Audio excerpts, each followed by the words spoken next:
Operation Sindoor సంబంధించి భారత ప్రభుత్వం ఆల్ పార్టీ మీట్లో బ్రీఫింగ్ ఇచ్చింది.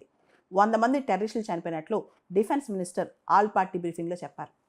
ఈ మొత్తం స్ట్రైక్స్ ఏదైతే ప్రిసిషన్ స్ట్రైక్స్ భారతదేశం చేసిందో అది 25 నిమిషాలు జరిగిందంట. దానిలో స్కాల్ప్ మిసైల్ మరియు హ్యామర్ బాంబు వాడారంట. మొత్తం 9 టార్గెట్స్ పాక్ ఆక్యుపైడ్ కాశ్మీర్ మరియు పాకిస్తాన్లో మొత్తం 9 టార్గెట్స్ చాలా ప్రిసైజ్గా అటాక్ చేశారంట. దాదాపు 100 మంది టెర్రరిస్టులు చనిపోయినట్టు తెలుస్తోంది.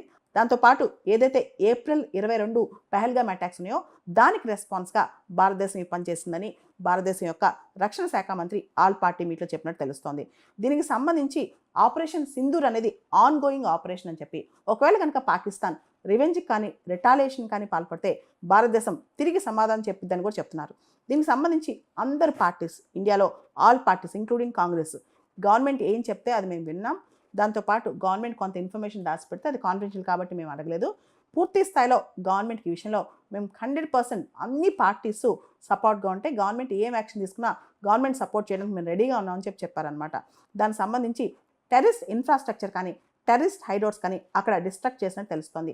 ముఖ్యంగా లష్కర్ ఈ తోయిబా, జైషే మహమ్మద్, హిజ్బుల్ ముజాహిద్దీన్ వీళ్ళ హెడ్ క్వార్టర్స్ మీద ఇండియా టార్గెట్ చేసి క్రెడిబుల్ ఇన్ఫర్మేషన్ సేకరించిన తర్వాతే, అంటే క్రెడిబుల్ ఇంటెలిజెన్స్ క్రాస్ బార్డర్ టెర్రరిజంలో వాళ్ళు ఇన్వాల్వ్ అయి ఉన్నారని చెప్పి క్రెడిబుల్ ఇన్ఫర్మేషన్ చేసిన తర్వాతే ఆ హైడౌట్స్ని అటాక్ చేసినట్టు కూడా నిన్న మీడియా బ్రీఫింగ్లో మిలిటరీ ఆఫీసర్స్ చెప్పారనమాట.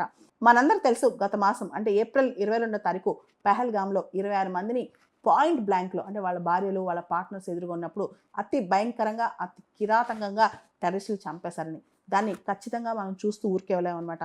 వాళ్ళకి ఎవరైతే సపోర్ట్ చేశారో క్రాస్ బార్డర్ టెర్రరిజం క్యాంపులు ఎవరైతే నడుపుతున్నారో భారతదేశం ఖచ్చితంగా గట్టిగా బుద్ధి చెప్తా ఉంది. పెహల్గామ్ టెర్రర్ అటాక్ ఏదైతే ఏప్రిల్ 22వ తారీఖు జరిగిందో ఆ తర్వాత ఇండియా పాకిస్తాన్ మీద మొదటగా నాన్ మిలిటరీ రెస్పాన్స్ చాలా చేసింది. ఇండస్ వాటర్ ట్రీటీని హాల్ట్ చేసింది. వాళ్ళ డిప్లొమాట్స్ని కొంతమంది పర్సోనా నాన్ గ్రేటా అని డిక్లేర్ చేసింది. అంతేకాదు పాకిస్తాన్కి మన ఎయిర్ స్పేస్ కూడా మనం ఆపేసాం. ఇలా రకరకాలు చేసాం. ఇష్యూ ఎస్కలేట్ చేస్తూ యూఎన్లో కూడా క్లోజ్ డోర్ మీటింగ్లో పాకిస్తాన్దే తప్పని చెప్పి చాలామందికి అక్కడ అర్థమైంది. ఇంటర్నేషనల్గా డిప్లొమాటిక్ సపోర్ట్ కూడా తీసుకున్నాం. ఇండియా చాలా చేస్తూ వచ్చింది. ఖచ్చితంగా 22వ తారీఖు నుంచి 7వ తారీఖు వరకు 15 రోజుల పాటు పాకిస్తాన్కి ఎలా నాన్ మిలిటరీగా రెస్పాండ్ అవ్వాలి ఇండియా రెస్పాండ్ అయింది. ఇప్పుడు మిలిటరీ రెస్పాన్స్ కూడా చూపించిందనమాట. కేవలం టెర్రర్ క్యాంప్స్ మీదే ఇండియా అటాక్ చేస్తుంది. కాబట్టి ఇండియా ఎక్కడైతే సర్జికల్గా ప్రిసైజ్గా చేయగలదో వాటిని మాత్రమే ఆ హైడౌట్స్ మాత్రమే ఇండియా కంప్లీట్గా వాటిని తుడిచేసింది. కానీ ఇండియా సివిలియన్స్ని కానీ మిలిటరీని కానీ టచ్ చేయలేదు.